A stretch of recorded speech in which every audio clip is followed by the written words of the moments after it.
สองฝากข้างก็จะเป็นพญานาคจับหัวแบบนี้สองสี่สองสี่หกเจ็ดศีลเนาะ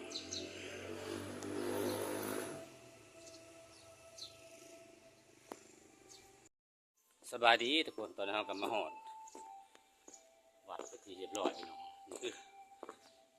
ทางขึ้นมาเนาะมีหูองค์พญานาค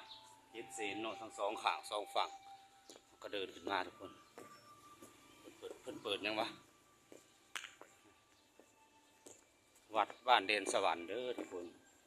จักสื่อวัดจังไดครับก็ยังบ่ฮู้เนาะเดี๋ยวพาท่านผู้ชมเลาะก่อนบรรยากาศลมลื่นดีขนาดเลยมามุมนี้ทุกคนจุดนี้ก็เป็นจุดถ่ายรูปจะเห็นดอกไม้อีกครับแม่นอย่างหูอย่างคนไปหูจักอันนี้พระพุทธรูปยังอันนี้องค์พระพุทธรูปจีนมันหรือจังใดเขากับบจักบรรยากาศดีทุกคนเลยขึ้นมาทางเทิงโอ้โหสุดยอดเลยได้วิวขนาดท่านผู้ชมคือบ้านแดนสวรรค์นนทุนเนาะนี่สวยขนาดเลยโอ้โหทางหลังก็จะเป็นภูเขาพี่น้องสวยมากๆเลยมองเห็นมุม360 องศาฝั่งพุ่นก็จะเป็นภูเขาคือบ้านแดนสวรรค์เด้อทุกคนเด้อบรรยากาศสุดยอดเลยท่านผู้ชมถ้ามีมือตากล้องมาถ่ายโดยเฉพาะสีงามถ่ายสุดยอดเลยขึ้นมาล้านวัดกันให้เป็นตะเบิ่งทุกคนครับมาสุดก่อนนะบริขึ้นมาถ่ายขับปันนี่เนาะมารอบนี้เอาภาพเต็มเลยเดี๋ยวจะพาท่านผู้ชมมาเลาะเบิ่งหลายจุดหลายหม่องอยู่เนาะมื้อหน้าจะเอาขากล้องมานำท่านผู้ชมวันนี้บ่ได้มานำเดี๋ยวเก็บภาพบรรยากาศงามๆมาให้รับชมนำกันเดี๋ยวไปเลาะต่อทุกคนเลาะต่อเดี๋ยวมันจะเป็นตรงซื้อปีนลงเลยทุกคนเลยเพราะเป็นกล้องหนาตรงซื้อจะปีนลงปีนท่อว่ากันเด้อทุกคนเด้อบริฟ้ากล่องหลังเพราะเขาขายกล่องหนาโอ้เป็นมากก็จะมีห้องน้ำห้องข้างในขาทำไมมีเรียบร้อยโอ้ดูองค์ใหญ่คนเอ้ยคนน่ะเดี๋ยวถ่ายมามุกไกลๆบันเขากันมาหอดลานคนเรียบร้อยทะลุใหญ่ขนาดเลยมาเลาะมุมหลายๆมุมทุกคน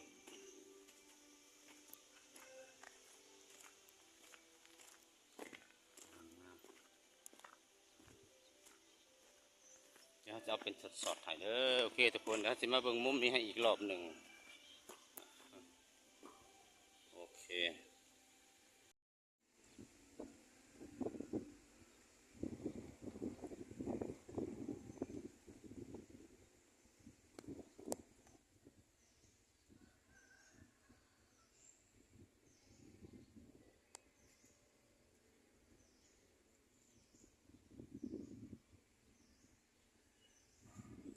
หอดแล้ววัดภูลามบ้านเดนสวรรค์เพิ่งจะเป็นแลนด์มาร์คหรือว่าหม่องจุดโฟโต้หม่องถ่ายภาพถ่ายรูปสำหรับเก็บภาพไว้เป็นที่ระลึกพี่น้องท่านผู้ชมFCผู้บ่เคยมากกะเอากะสิเอารูปหรือว่าภาพบรรยากาศให้มารับชมนำกันเต็มเลยมาเลยกับธรรมศาสตร์หลังวัดพี่น้องไปเบิ่งนำกันเลยมันเป็นเงาไม่ดูเนาะทุกคนบรรยากาศโอ้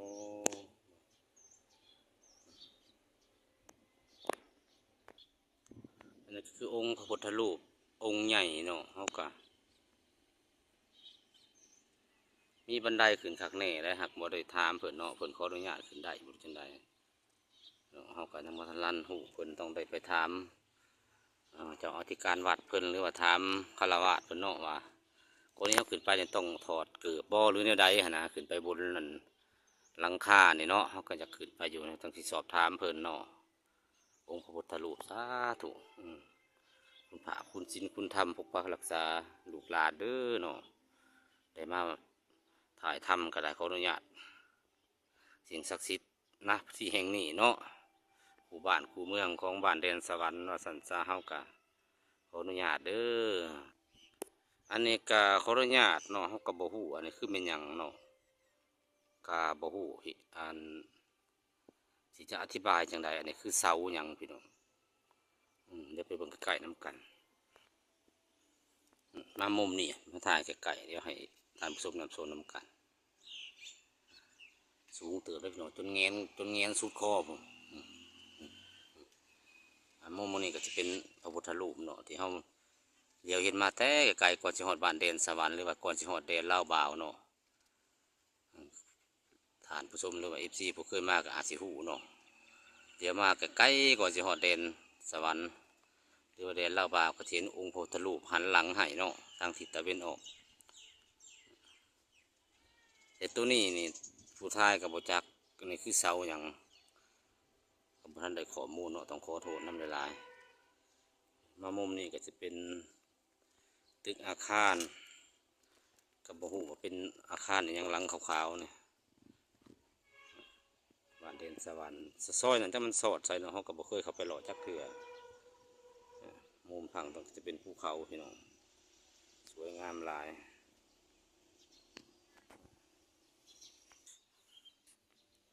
อันนี้แม่นโครงสร้างซิมเพิ่นเนาะเพิ่นฮักก็เฮ็ด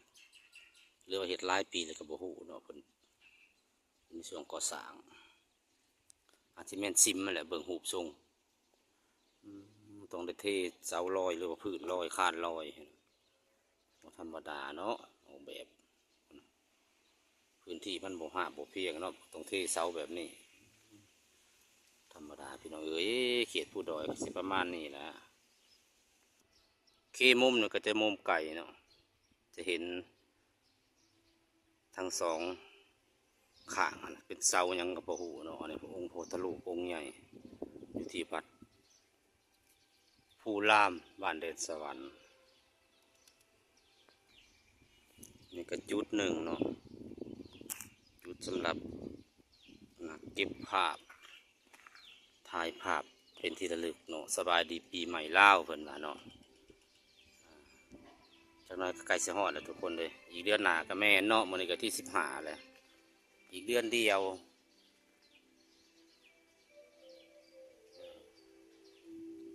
ก็ฮอดปีใหม่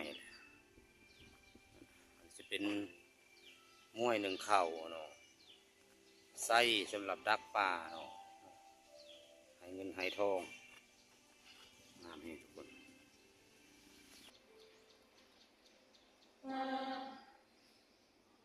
มุมนี้อีกมุมหนึ่งเนาะสำหรับ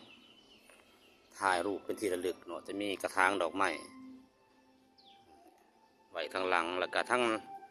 หลังอีกก็จะเป็นพระพุทธรูปมาหูเป็นพระพุทธรูปอย่างพี่น้องพระพุทธรูปเวียดนามหรือพระพุทธรูปชาวจีนมาหูคือกันเด้อนี่ก็ได้ผู้ชายกับผู้จักสิบรรยายทุกคนเลยให้เอฟซีเบิ่งเอาก็แล้วกันเนาะควรอิ่มหรืออีหยัง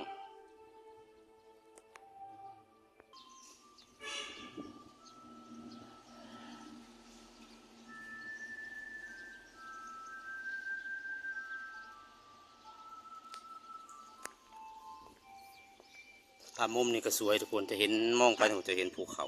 งามภูเขางามหลายทุกคนเป็นคานบ้านเรือนทั้งนั้นจะเป็นภูเขาแล้วก็ทั้งภูเขาก็จะมีกรงเขาเนี่ยว่ากังหันล่มเนาะเลยอาจจะเป็นสายภูระหว่างเขตแดนหรือว่าจังได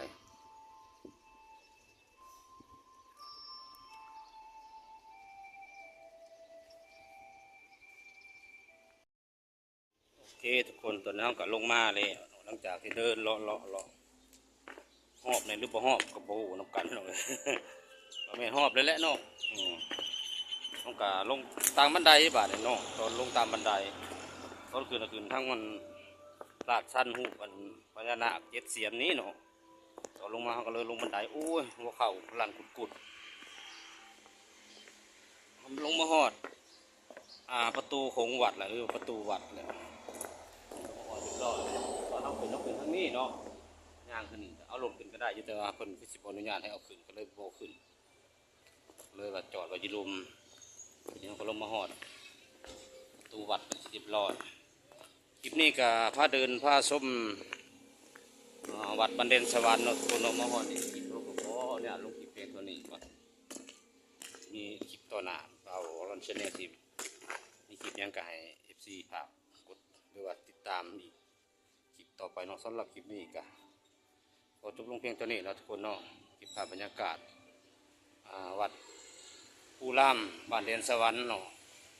ให้ FC ได้รับชมนำกันสำหรับมาฮอดนี่บ่าวโลนขอลาพระเจ้าขอให้ทานผู้ชม FC ทุกท่านจงอยู่ดีมีแห้งร่ำรวยสุขสุขเนาะบ๊ายบายพบกันใหม่คลิปหน้า